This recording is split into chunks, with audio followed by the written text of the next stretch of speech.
And what was, I mean, you touched on this a little bit earlier, but I think I think it's important for people to understand this more thoroughly. What was your experience like in Cuba? Well, I didn't live long term in Cuba, but I will say this: at the time, there were a lot of people, even Black Panthers, were in a considerable number in Cuba. I don't know how many there was, but there was a number of us, and there were also other people. And they had put us all together basically in a hotel, and some stupid reporter heard about it and started this and wrote an article about the hijack hotel or something or other, and and the American authorities put pressure on Cuba about it. But there was another reason that was more fundamental that earned the wrath of the government, and that was Eldridge Cleaver, who was one of the Panther leaders. I was not there, so I cannot personally testify to it, but purportedly he had helped to get a um, former prisoner, friend of his or whatever, out of the Cuban prison who had hijacked a plane or something like that. And he'd helped to get him out and had him living at his place. And the Cuban authorities wanted to take this guy back, but they couldn't because they didn't want to have a international, incident take place that would hurt the revolution's reputation. And so they backed off, but they were angry about it. And what really frightened them is when purportedly Cleaver was talking about having a Havana Black Panther Party. And that really did scare the authorities because, they thought that this would be this black American here, and he's talking this craziness, could be a threat to security.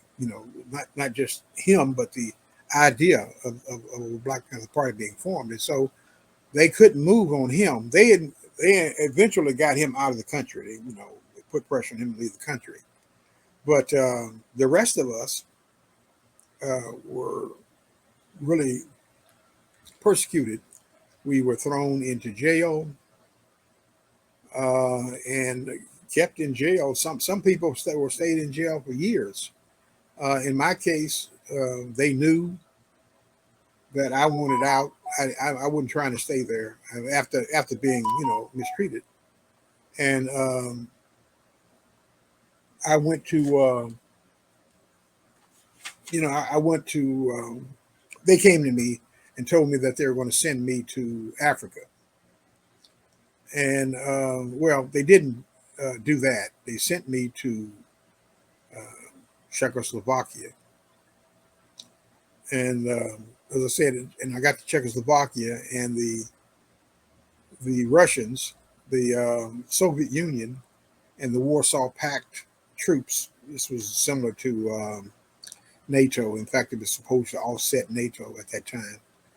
Um, they had taken over the government of Czechoslovakia because they said it was too Western leaning. It was a puppet. It was a puppet regime. They said so. They took the government over, and they had I don't know, maybe when they first came, I think they had 400,000 troops.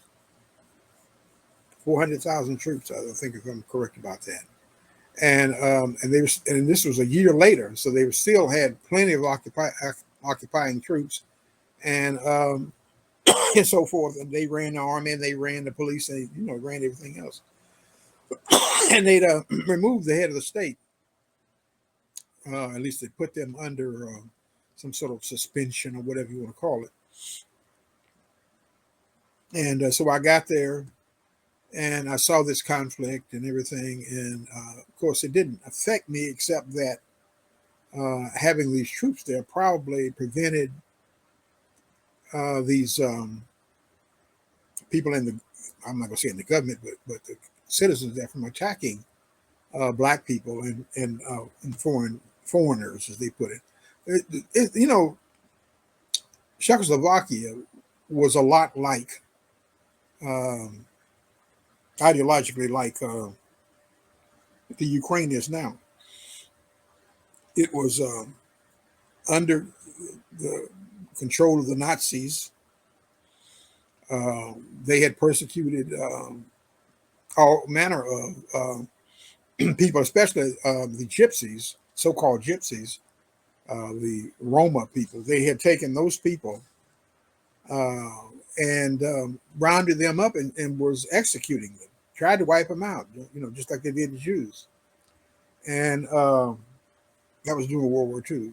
And so for years after that, they had this racist mentality, and so black people, there were subjected to it, and other peoples of color, and everyone who wasn't, you know, deemed to be pure white or whatever.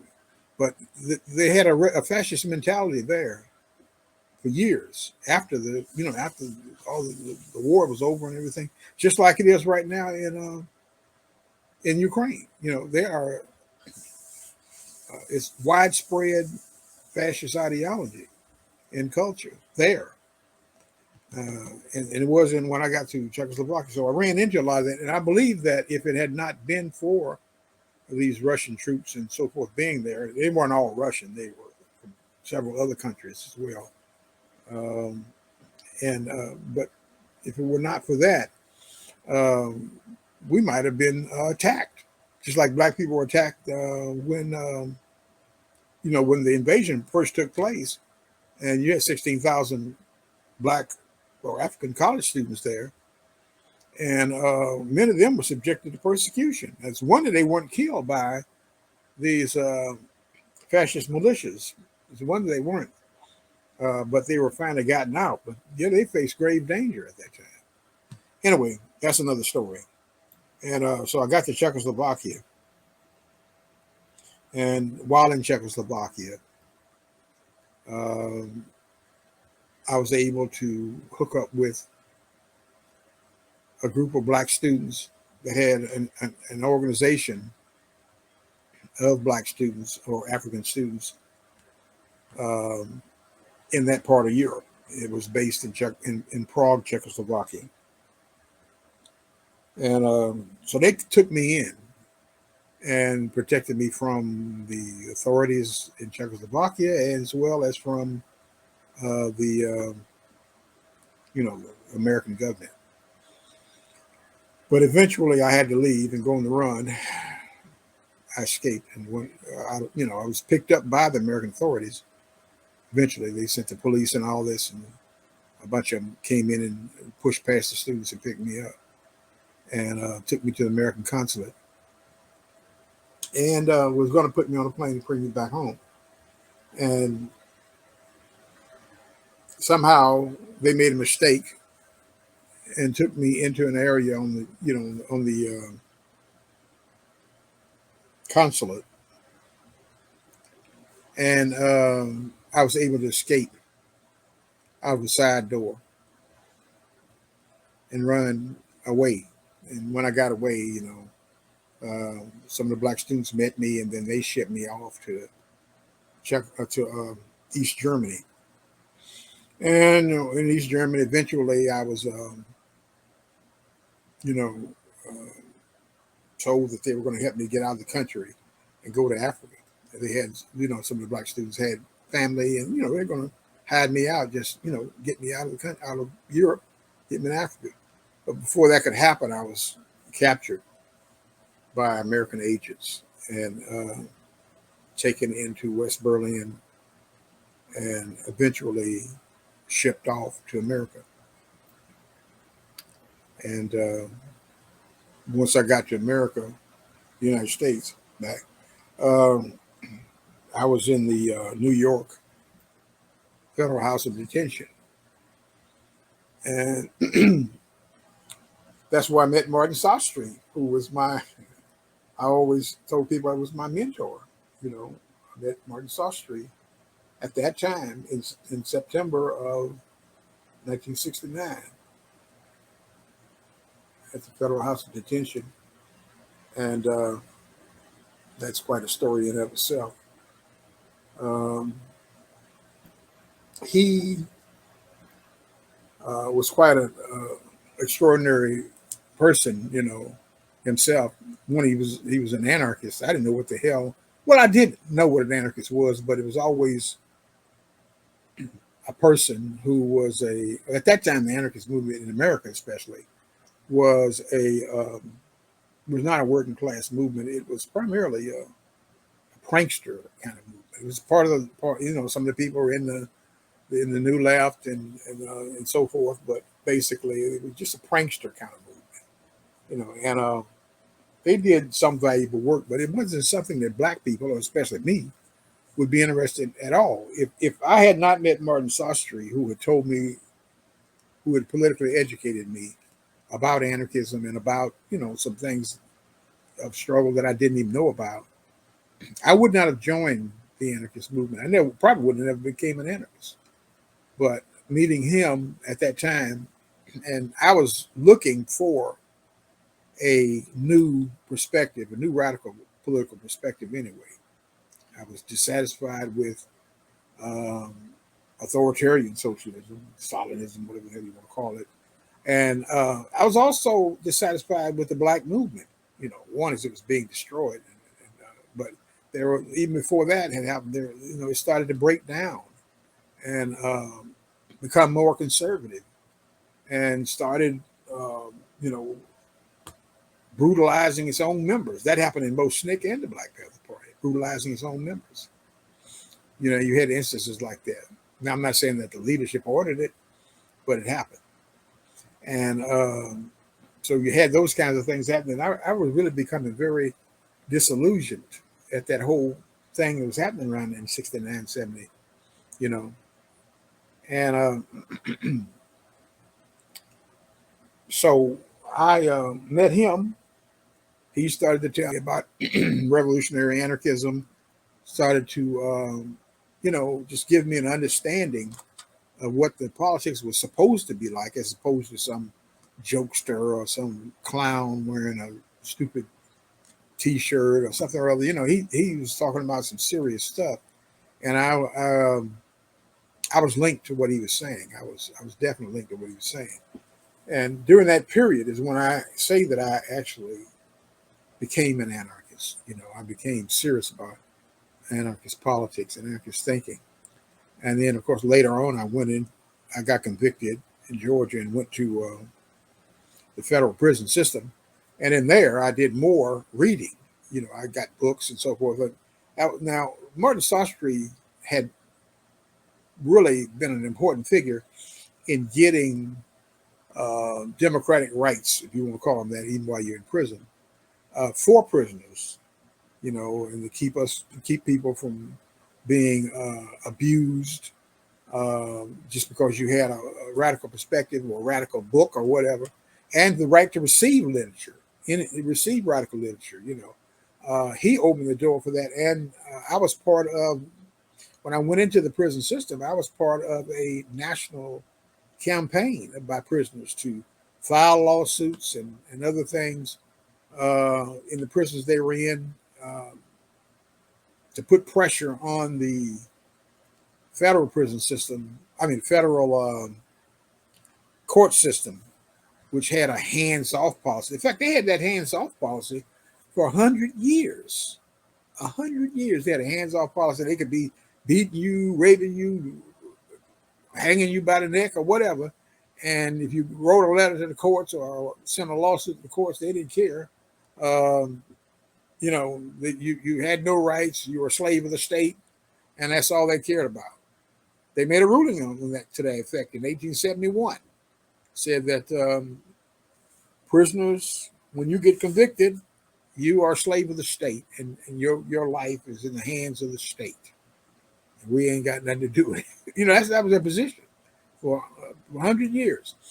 And in the 60s and 70s, that's when all that started to change. And that was because, one, the civil rights movement and other protest movements in the streets.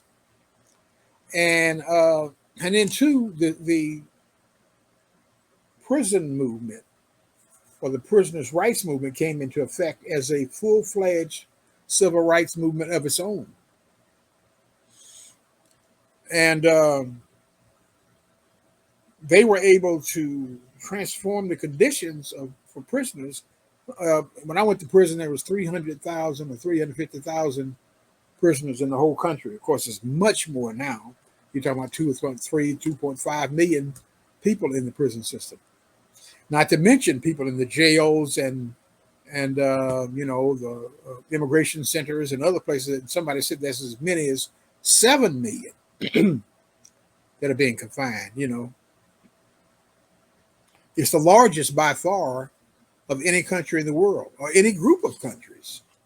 They always talk about Iran or Russia or China. No country in the world, even group of countries, has had or does have a prison system as large as the United States. And so we're already talking about concentration camps existing now. We're not talking about them existing, 5, 10, 20 years from now. They exist right now.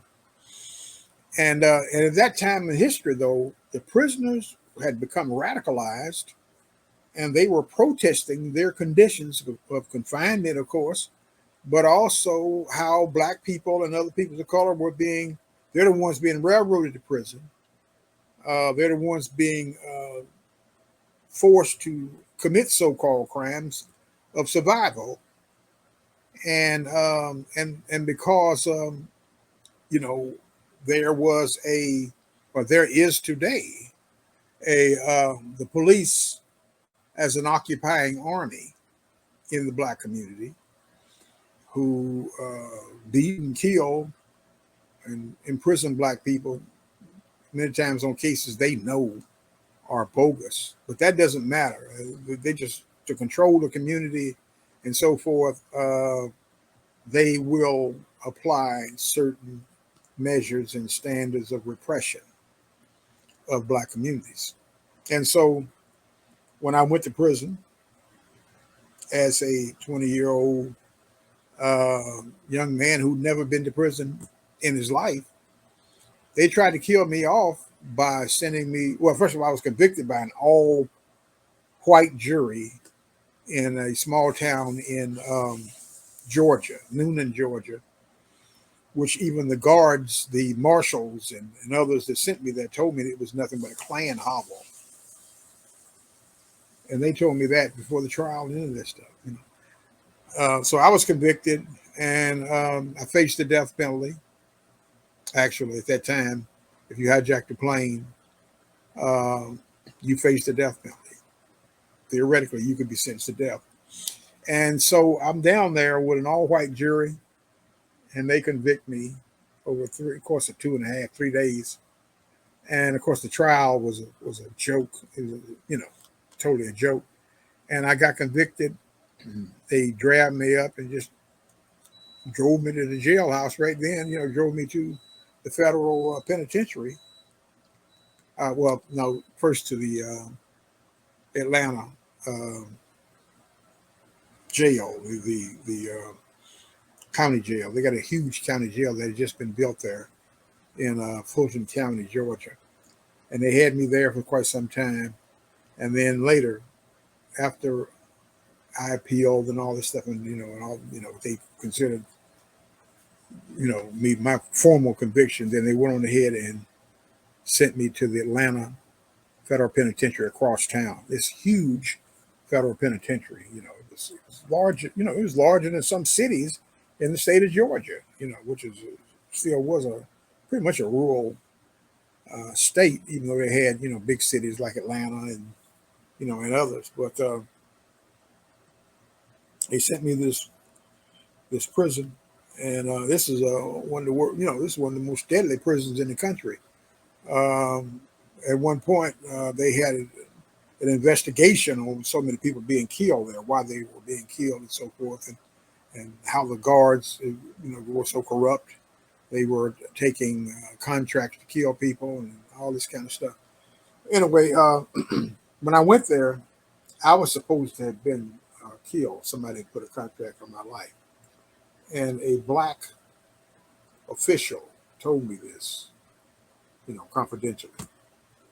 and all this kind of thing. Of course, after a while, when people started protesting there at the prison on my behalf, then they realized that it was not going to be easy just to kill me off and nobody say anything. So they shipped me out of there after a brief period of time. They shipped me off to the prison in Terre Haute, Indiana. And Terre Haute was known by everybody in the prison system as the Ku Klux Klan jail. It was run by racist guards in the Ku Klux Klan, actual Ku Klux Klan members, not just sympathetically racist. They were actual Ku Klux Klan members. In the 1920s, the city of Terre Haute, Indiana, where this prison was located, had been the headquarters, the national headquarters of the Ku Klux Klan. And so it was a racist place, viciously racist. It had killed a lot of black people there and disposed of their bodies and all this kind of stuff. And many people thought I was going to be killed. Even people in Atlanta Federal Penitentiary, as vicious as that place was and everything, they thought I was going to be killed. They thought it would be the last time they see me. And of course, I didn't know any better. I didn't know what was going on. I wasn't afraid. I was just, when you're young, you are fearless. Maybe you're stupid out too, but you're fearless. And I was going to fight whatever came. I wasn't going to just stand there and let myself be, destroyed. I said, I'm going to fight. So, and I got there, and it was, I found out that there were a number of young black people coming into the prison system who thought like I did, some of whom were political activists or political sympathizers, radical political sympathizers. And we were able to get together, and, and eventually we were the ones who took over the Black Studies program, or the Afro-American Studies program, after it was created there. The authorities were forced to allow us to create it. There'd been a lawsuit filed and so forth, and also the result of the campaign for prisoners to get books, read books, and so forth. That Martin Sostre had started the lawsuit, and then I had also contacted others and fought lawsuits in other cities, Terre Haute being one of them. We were able to build a movement as a result of this. So the fight against censorship is how we was able to actually create a lot of the things that later on went on and helped us to become an actual national mass movement. And of course, the murders at Attica in 1971, had a lot to do with it as well. I'd only been in prison 2 years when that happened. And George Jackson in 71 as well. George Jackson was killed a month before. And of course, the thing I'm going to show you how all this stuff is linked. Before George Jackson's book was published, and the notoriety he got for that. You're talking about Blood in My Eye. Blood in My Eye. I never had not Blood in My Eye. The Prison Letters of George Jackson. Soledad Brother. Yeah, that was the first one. And I had not heard of George Jackson myself. I was never in California, and many people hadn't heard of him, And but the book he wrote had the impact that it spread all. I was able to even get it in the federal prison system, so something that Martin Sostre started, the campaign he started, and to for prisoners to get literature and everything, wound up having the effect of taking one of the deepest revolutionaries in theory and in fact during that period to being able to get his book as a nationally acclaimed book. You know what I'm saying? I wouldn't have thought that would have been possible, but there it was. And then that propelled Comrade George and the prison movement to become much more militant. But people forget about the role of Martin Sostre, who was the best known political prisoner in the world at one point, and he was better known at that time than George Jackson was. And in the early and late 60s, yeah, he was better known. And so he, who, so, like I said, was so instrumental in bringing me the knowledge of what anarchism was, and was a black anarchist himself. And he also, one of the things he told me was that this movement does not have to be white or white led. He said it's a universal theory, and people from all over the world can become part of it, should become part of it. And and it can be used to help black people fight for their liberation, workers, and all other kinds of folks. You know what I'm saying? That whole idea that it's got to be just some college kid or some white punk or whatever, whatever they call themselves then and now. It has to be limited to those classes of people. He said that's not true. People of all walks and of all ethnic groups and whatever races, and they can become part of it. They can build their own movements. He said it's important that they build their own movements or their own tendencies inside of it in order to enrich the theory that it's based on. And that's one of the reasons and one of the things that made me write Anarchism and the Black Revolution, that knowledge that, to expand the thinking around who's an anarchist and what anarchism should be talking about. And people who are ignored, colonized and oppressed blacks, particularly, and other peoples of color who've been kind of like excluded from anarchism, because there was hardly any black anarchists in the movement when I got out of prison. Even there's hardly any black anarchists, and there was not widespread sympathy for anarchism among black people in black communities. Nobody had heard anything. And so when I wrote Anarchism and the Black Revolution, I dealt with all these things. And of course, I've been able to keep writing about it. I've did 4 editions now. I'm at the 4th edition, and that came out in 2021. And my thinking is that we need to have a massive black anarchist movement.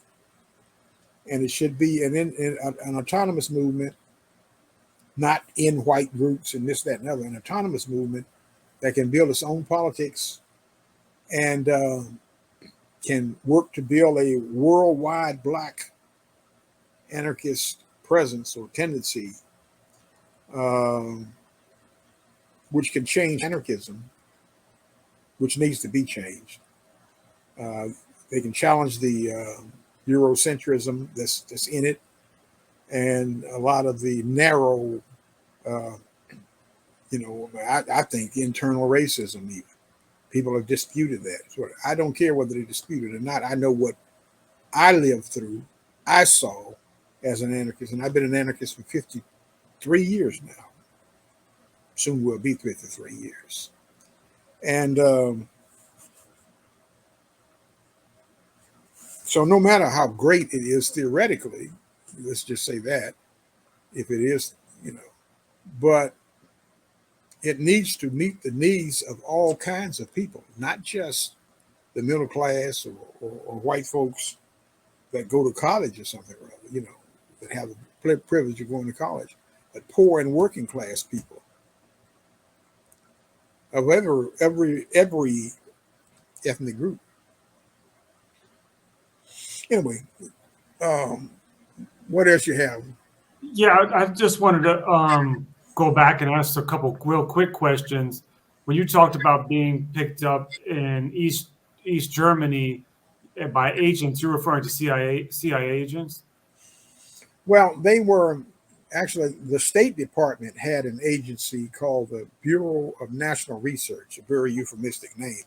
But the Bureau of National Research was agents from the CIA, agents from the FBI, and other agencies that were grouped into this thing. And the primary thing they were doing at that time was training the secret police agencies of all the big repressive regimes all over the world. In Iran, they trained the Savak, which was the secret police organization for the Shah of Iran, who was in power then, to the 79 revolution. And then they had trained the secret police in Vietnam. At the time, I can't remember what the name of the president was. They had him killed, but the United States did. But he was the president at the time. He's repressive, and his secret police was trained. I'm sorry, Kennedy? No, not American president. Oh, president of Vietnam. Oh, okay, yeah. They trained his troops, trained his secret police organization, and they trained the secret police, like I said, all over the world. They would train them all over the world that had, American client states, and well, those are the people who got me.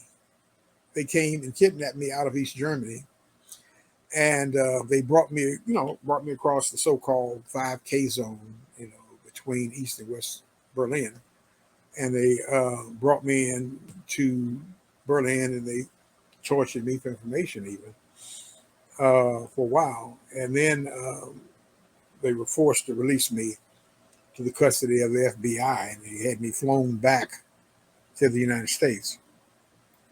And as I said, when I got into New York, they just kept me there until my legal status was going to be whether I was going to go to Georgia or whether I was going to be sentenced in New York or whatever.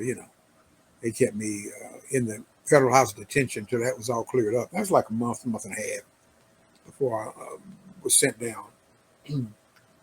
And then a couple other quick questions. My understanding is that you were the first person to ever receive a life sentence for skyjack, for hijacking a plane under U.S. law, and that previously, prior to your sentencing, the longest sentence ever was 25 years. Is that accurate? Yeah, that's correct. And 20 years it's actually 20 years.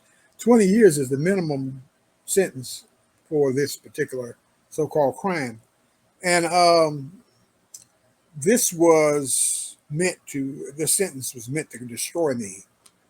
Send me to a major prison, be sure that I'm in the worst place possible, and that someone would kill me or whatever, and I'd have been destroyed by the sentence. That's what the sentence was given to me for. And like my mother said, what don't kill you makes you stronger. And I became much stronger. I became to the point, I may have been small in stature, but I could not be broken. I could not be broken by solitary confinement. I could not be broken by beating. And it somewhere along the line, even by behavior modification, somewhere along the line, it dawned on them that I was so dangerous that, they would do well to just leave me the hell alone and watch me observe everything I do, and then would stop me or whatever if they thought I was doing something that they couldn't control or whatever, but they could not. And then when I started to, instead of being this wild, impetuous youth when I first got into prison and fighting all the time and all that kind of stuff, I started to use my mind, and theories and reading, and started doing reading law books and all this other kind of stuff. And when I started doing these things, it was uncharacteristic for the profile that they had built on me.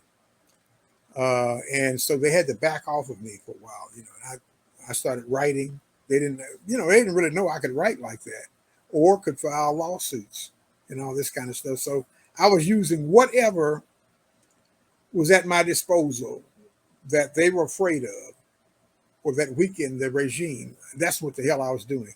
Whatever it was, if it was strikes, I'm leader of the strike team or whatever, on the strike team. If it was a so-called riot, I was knee deep in that, or whatever the case may be. And of course, in Terre Haute, Indiana, we destroyed the Ku Klux Klan there. And a lot of these Klansmen were prison guards, as I pointed out, I'm telling you, were prison guards. And so when they saw what we were doing and the results of that, a lot of the guards resigned.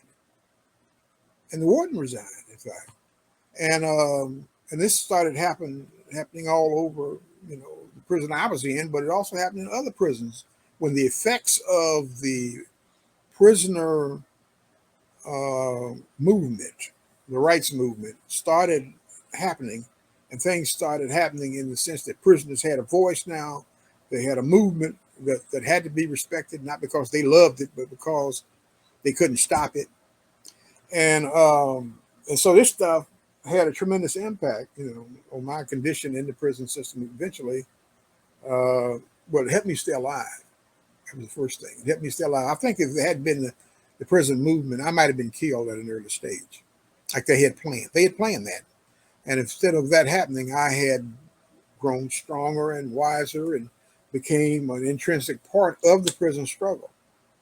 I don't like to call myself some leader of this or that, but that's probably what part of what I was, especially in the federal system. And I was working with other prisoners in other areas. I was able to get some word out to them and so forth.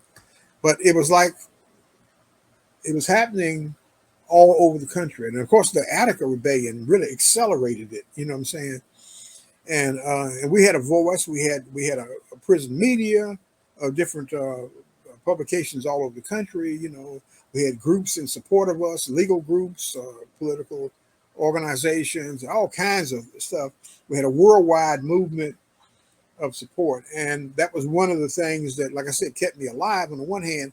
And on the other hand, it ultimately resulted in my freedom because they put so much pressure on the federal government.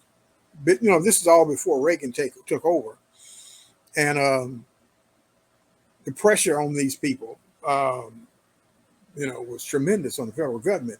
And, even people like Jesse Jackson, believe it or not, who called himself a radical at one point, believe it or not. But where he sold out to the Democrats and all that stuff. He actually was going around with a campaign telling the world that America had political prisoners. And I confronted him at one of these meetings, and he came to Leavenworth and told me, well, I'm one of these political prisoners. And I told him my case. Everybody was there. I told him my case, and I said, now, what are you going to do for me to get me out and to support my cause, And he was forced on. He said he was going to have his guy, the guy who led the Kansas City Operation Push. I think that was the name of their group at the time. He's going to have him come and represent me for my parole hearing. And he did it. I'll give him credit. I'm not in love with Jesse Jackson. I criticize him all the time, but at the same time, he did that. He was forced to do it, but he did it. And he sent this guy who represented me, and that guy came in there. I'll admit this as well. He gave those officials hell. And they were forced to at least consider me for parole. They turned around and eventually tried to cut my throat, in the process of the administrative procedures. But once they had agreed to it, we were able to just push it and force them to give me a parole. They didn't want to do it, but I was supposed to be on lifetime parole, which they would violate it whenever they felt like it. But things didn't work out like that. I got out of prison and became a well-liked activist in my hometown. I was fighting racism, fighting police terrorism. And we filed a lawsuit against the city. I'm the one that brought it together. I was a jailhouse lawyer in prison, and I, could put together writs of habeas corpus and civil rights lawsuits and all that stuff. And then I put one together, got in touch with the ACLU, their voting rights section in Atlanta, and we sued the city of Chattanooga and wiped away all those racist cops and police commissioners and all those people who had held power and was doing all these crimes against black people, murdering black people and throwing you in jail for nothing, beating you and all this. We had them thrown out of office. We changed the government itself from a a so-called white man's government, which that was what the white media actually said back when they installed it in 1912 or sometime. For 90 years, black people had no rights to vote and all that shit really at all in that town and in other places. But for 90 years, they only elected one black man, and when the one black man was elected, they stripped his office of any power. So this is the kind of thing we were fighting that, and we were fighting all the years of police brutality and murder that they had countenanced or even schemed on. And we were talking about how they are the ones who supported and financed the Ku Klux Klan. And we exposed all of this stuff. And I was working with other activists when I got out of prison, And one sister who formed this group called it Concerned Citizens for Justice of Chattanooga, Tennessee. She, her father had been murdered in the city jail, beaten to death by some guards with a illegal slapjack. Just beat him to death. And this is during the Christmas holidays. He hadn't done anything. He was just sitting in his car at the Greyhound bus station and fell asleep. And they come in and they grabbed him out of his car and beat him and so forth and took him to jail. And he winds up getting killed in jail, So when I got out of prison, this is the kind of stuff I got to work with. I got to work with her, and we were able to shake that city up. That city, whatever changes have been made there, was made because of the struggle that we led there in Chattanooga, And so that's one of the things I was doing when I got out. And, all of these things in my life, I don't look at it as some kind of hero or heroic kind of thing, It's the kind of thing that I learned to do, when I was a kid, when I got to prison. First when I went in the Army, and I was opposed to the Vietnam War and, protests in there. And then later on, when I, came back home and got involved with, snaking the Black Panther Party briefly. I don't tell anybody I was in there 10, 15 years, something like that. Groups didn't last that long anyway, but, I played a role. And the best thing I'm doing now, the best thing I think I can do, and I'm thankful to be able to do it, is to be a witness to history, to tell people what happened, to give them some perspective, especially in this period when so many people think they're lost and they don't have any hope. To tell people, we've got hope.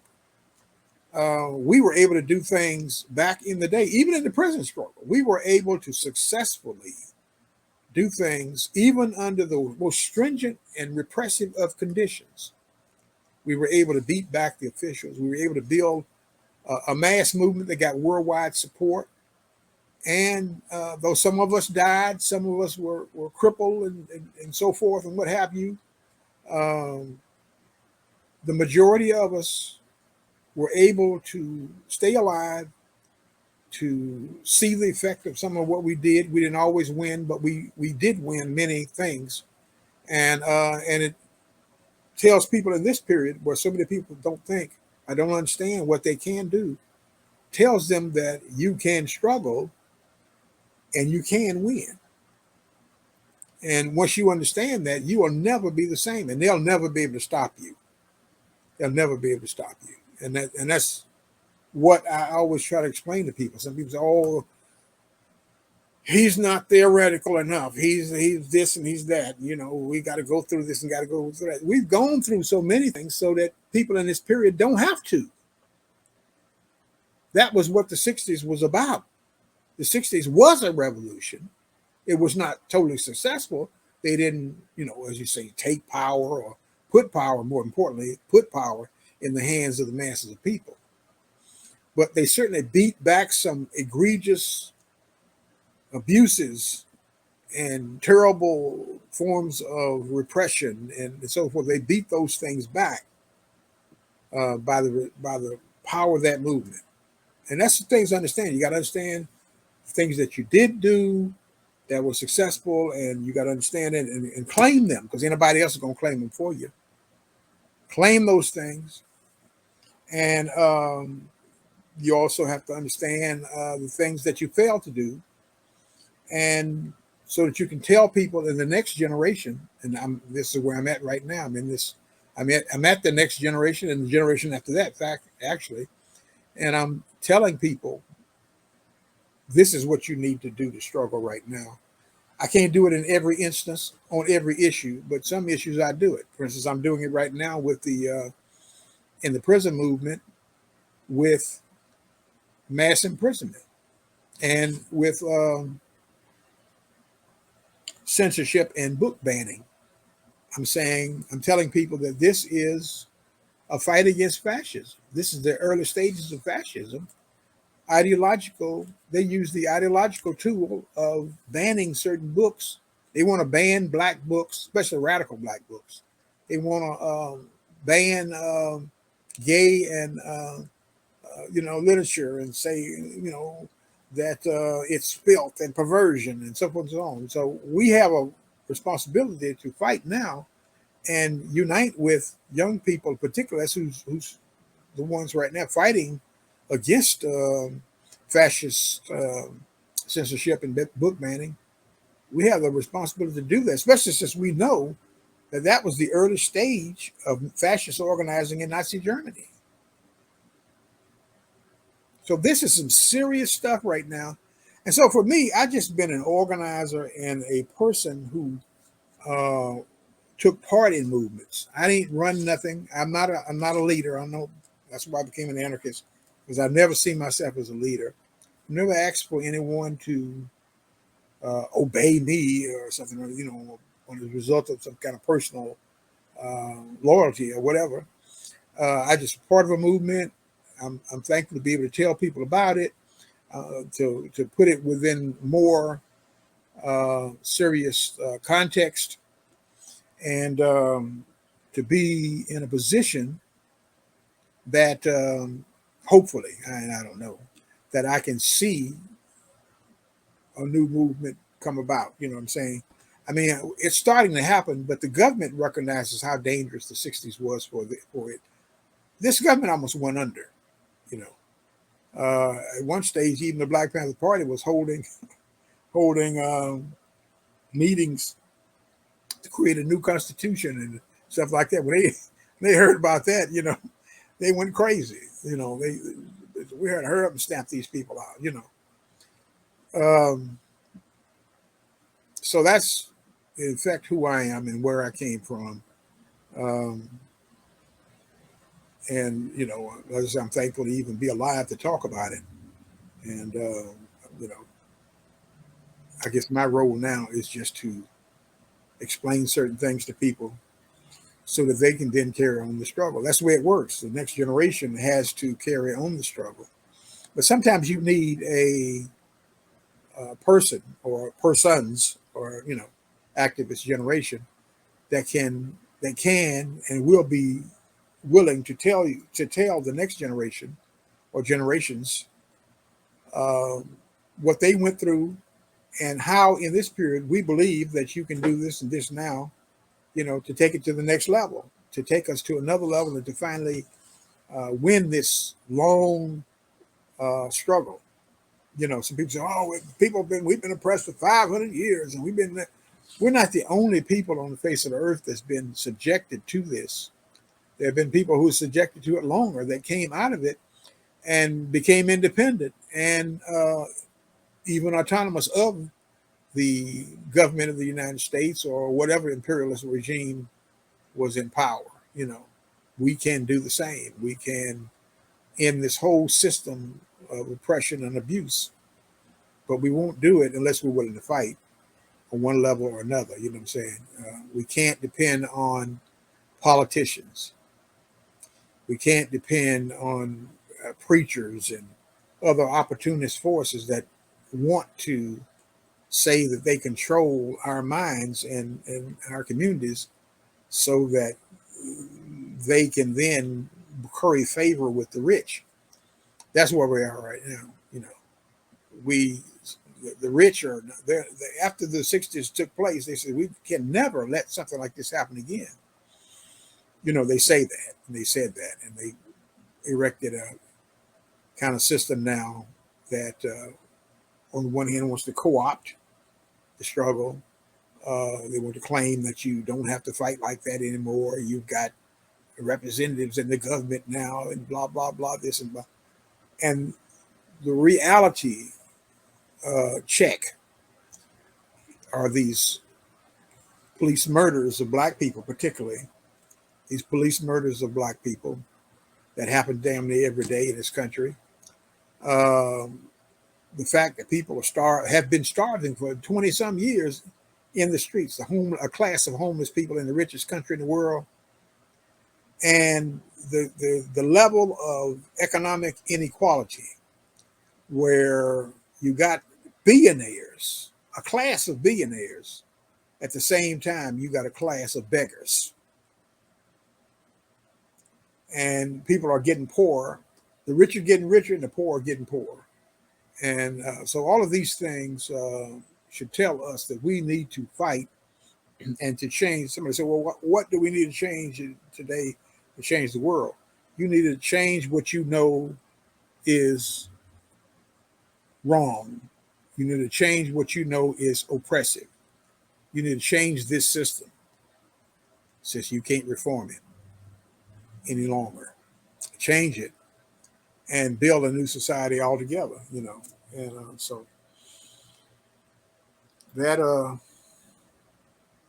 what I learned at that time throughout my life, and continue to learn, because there's always some treachery involved with this system, And when we finally get to the point where we can find a basis of unity, not to say that you got to give up your culture or give up who you are, but find a basis of unity among all of those that are being oppressed: women, black people, other peoples of color, and,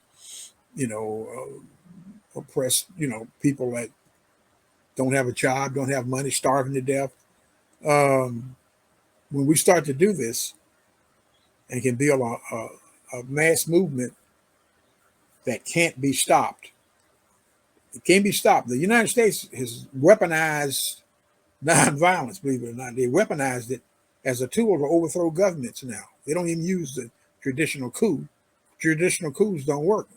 So they have used, this whole thing of color revolution, they call them. And they use color revolutions to overthrow the governments with a mass anti-war or mass anti-whatever movement. They'll use that against the existing regime and overthrow them. And this is what they effectively did in Ukraine. They don't want to talk about it, but that's what they did. That's how we got to this stage. First, there's been a civil war for 8 years before this so-called invasion, or this invasion has taken place. This is a hell of a time, and we don't really have many radical thinkers and many radical activists. We've got people that go out in the street, if there's millions of people out there, but they don't come back with anything. Man, if 1 million people showed up in the streets back in the day, or 25 million like they're talking about, we would have a whole different history now. But they have co-opted forces, and they have put brakes on the struggle, and force you and want you to put brakes on it for them. If you're credible or whatever, at one point they want to turn you into Uncle Tom or turn you into some kind of sellout or traitor. So we're in a hell of a state right now. And part of it's because we don't have, not just say leaders, but we don't have the kind of organizers, because the organizer is more important than the leader is.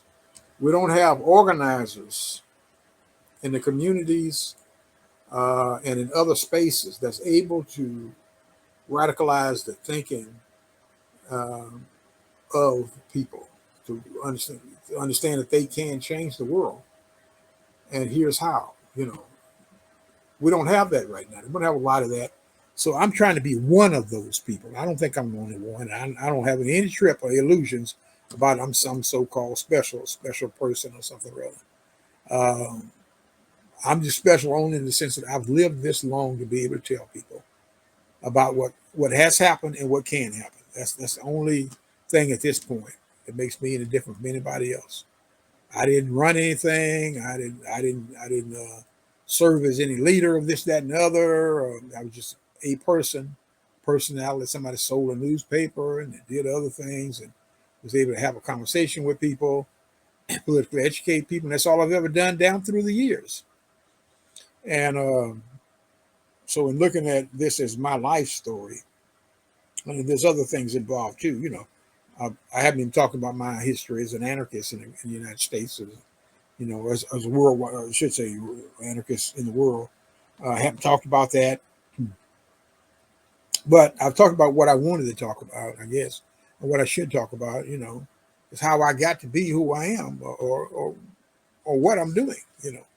And I'm continuing to organize and educate now, and writing and rewriting. I'm writing another book right now if I live long enough to do it. I'm writing one more book, and then after that I'm writing. I've got half finished my autobiography, where I can talk about all this other stuff more extensively. It's always important that a person understand where they came from, explain their motivations, whether people accept it or not, and try to, before I leave the earth, I want to create a kind of movement that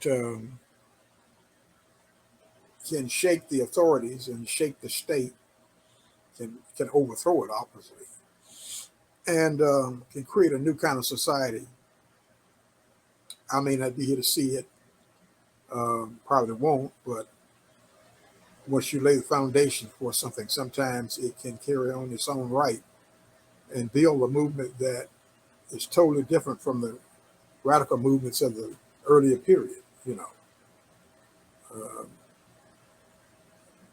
We are shaped by, for instance, the authoritarian forms of socialism or Stalinism, whatever you want to call it. Though that's been the thing that's been the foundation, organizing style of socialism and all these periods. We need to go beyond that. We need to build a different kind of socialism. We need to build a different kind of society as a result of it. And we can do it. It's just that sometimes you have to realize your worth, your ability, and what you're trying to give people. It's all about, to me, it's all about giving something to somebody, giving them perspective. They may not want to hear it. For years, I've had people tell me they don't want to hear what I was saying because it was old fashioned, or it was, at the time it seemed like they didn't have to do it and blah, blah, blah. But there's more of a crisis now. There's a crisis with the coming of fascism. There's a crisis with the collapse of the system that exists right now. You're going to have people starving here soon because the foodstuffs are running out, and the entire grocery system, where people get their food from grocers, all that's going to collapse. And it's actually, some people are saying it who are in the establishment. Even the rich are saying it. They're saying that there's going to be a collapse within the next 5 years, of the economy. of the political system and so forth. And our fight might be to, when it happens, stay alive, obviously keep the people alive with survival programs, but also to fight to create a new society. Not saying the United States. I don't believe, I'm not saying that, but I'm saying a new society generally. We need to fight to do it, and by a new society, with the reach and the importance of the United States, as it has been, we might be able to create a new world. That's the idea. Create a new world, a new culture, a new civilization. And we'll need to do that, because if we don't, these people have got us to the point where the whole world is going to be destroyed, either by nuclear war or by, radical climate change, global warming, whatever you want to call it, and by starvation. We could starve to death around this place. We don't have to. We don't have to starve to death. We don't have to go to a stage of somebody saying, well, we should go to the hunter and gatherer stage. We don't have to do that. We can build a new society in the husk of the old one. That's what we have to do, frankly, instead of waiting on it to collapse. Build it in the husk of the old society. Build new forms of, community governance, or whatever you want to call it. I call it dual power. And we can do all these things and not be tricked again by some group of opportunist politicians who want to create a dictatorship of their class, So what the hell more can I say? I know we're running up on 2 hours, but I wanted to ask you a quick question, or quickish question, two in one, about your time in prison. One is just knowing that you were a target, and also having spent time in solitary, and also receiving a life sentence. How did you cope? How did you get by from a psychological, emotional perspective? And then the last question is, with a life sentence, how did you end up getting out? Well, the thing is, a lot of people ask me that, well, how did you do this? Well, when I went to prison, and the time I was in prison, there was a great deal of hope. And as I said, we built a movement that was pushing the officials back, was defeating the officials ideologically, politically, socially, and what have you, economically even. But we were doing that. So I felt that I was on the right side of history. I was excited. Every day I was excited and motivated, you know what I'm saying? And that kept me in the proper frame of mind. Even when I was in solitary confinement, though, I learned to take the conditions and in my mind go beyond them. I was at one point doing yoga, and then I reading extensively after we got the right to receive literature. I used to read extensively. Most prisoners do, and especially in that period, probably even now they do it, and if they can get the books, and which is why it's so important for us to fight to destroy censorship in this period, like we did in the 70s. But those are the things that kept me going. Having a routine, reading, understanding what was happening in the world in terms of our victories. We were winning, and there were some real possibilities for us, and at that time. And so that was one of the things that kept me going. The other thing is being a writer. My being a writer and dealing with ideas then and now is one of the things that keep me in positive frame of mind and not just positive, but a frame of mind that we can win, that we are winning on the right side of history. And no matter how hard and bad things seem right now, I know that we can, in fact, overturn every obstacle and build a new society, build a new world. So I believe that. And I'm not on a religious trip or all that kind of thing. I think there's a practical understanding and analysis of it, what's happening and why it's going to happen. But that's what kept me going. That and, also the comrades that I had in prison, who, I loved dearly and thought a great deal of. We, had an ability to talk about stuff and everything. And that had a lot to do with it. And I learned this whole thing about accepting other cultures and so forth while preserving your own legacy and your own culture. I learned about that too, and had very close friends and allies that I would give my life for. They would do the same for me, even though we're of different races or portions of the country, or maybe even to some extent ideological beliefs. We just found other things to circumvent sectarianism of one sort or another. And so all of these things, and the knowledge that things were being won on the outside, those things kept me going. And not just me, I'm sure it did for a whole generation of us. Some people might have broken or whatever, but those that I know of that were fighting, I don't know about them giving up. I don't know about them giving up. Even when things turned bad or whatever, they didn't give up. And I did 50. I could have done a lot more time. I was fortunate to have gotten out the way I did.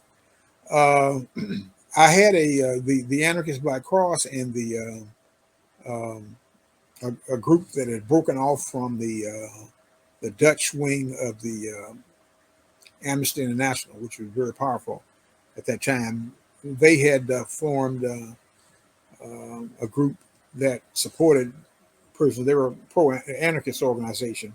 They became an anarchist organization. So they took up my case and created, in effect, the Free Lorenzo movement.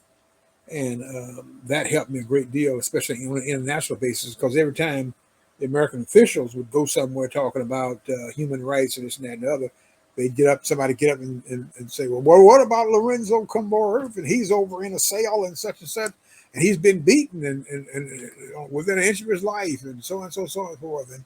And he was unjustly convicted by a white racist jury, and so on and so forth. So, that would, throw the government off guard. They didn't know, who is this guy they keep raising? Who is this guy they name?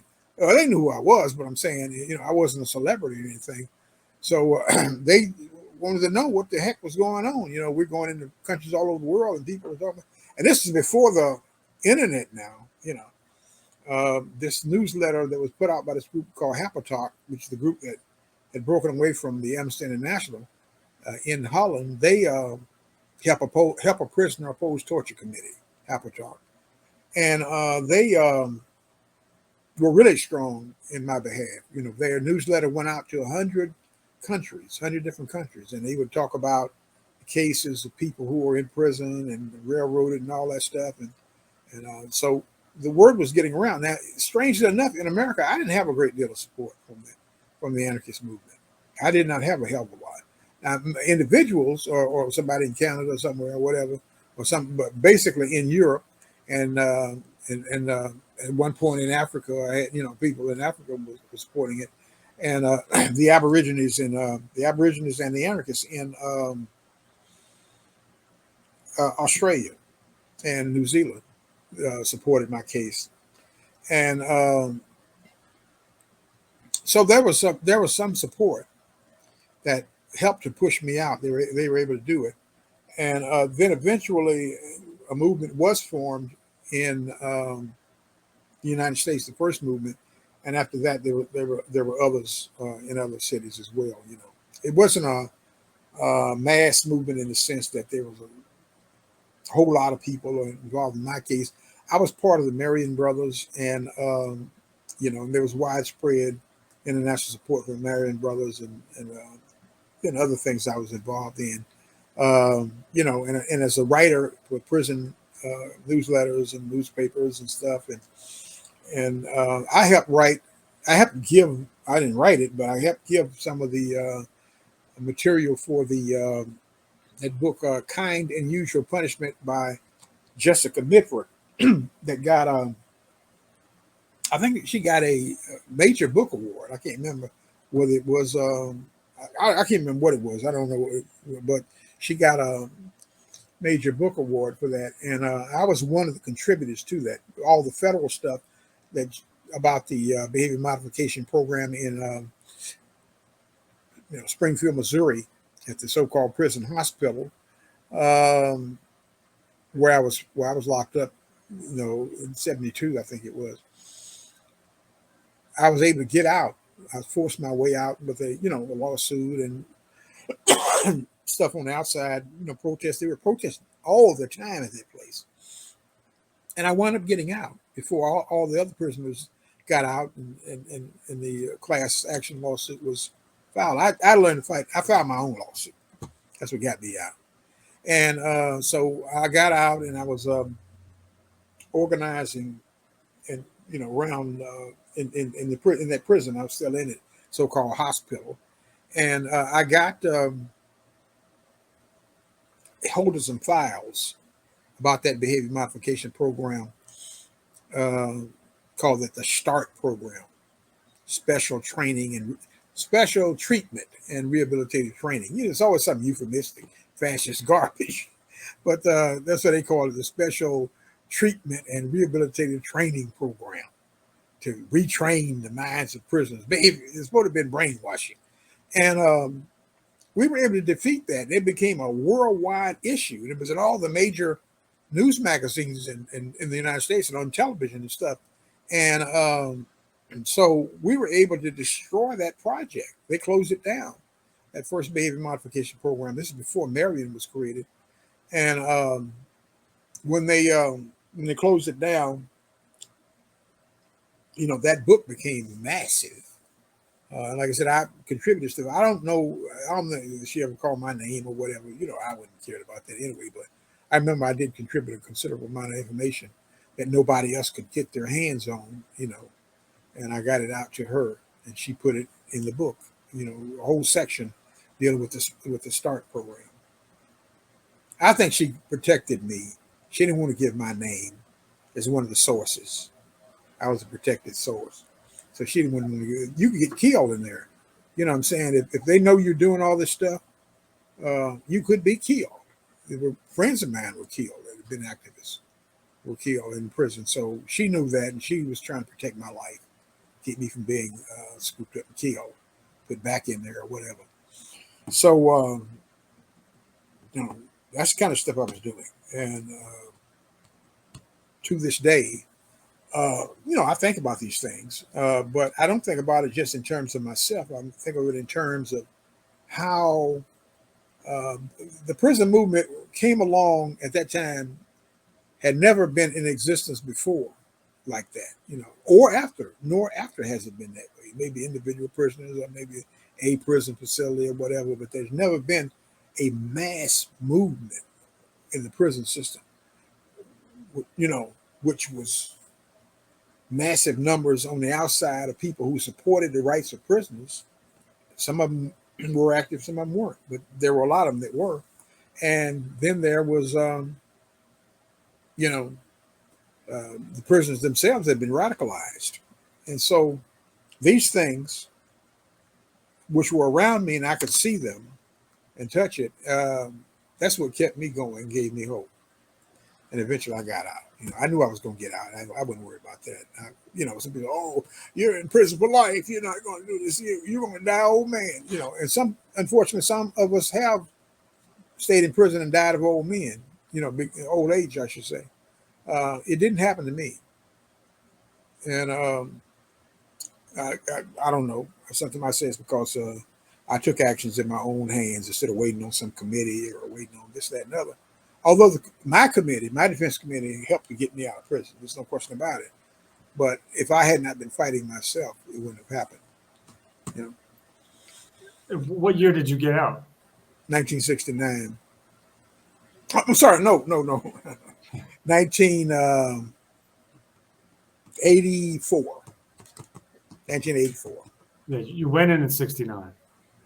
Went into the prison system in 69. Yeah. Well, I want to be, respectful of your time.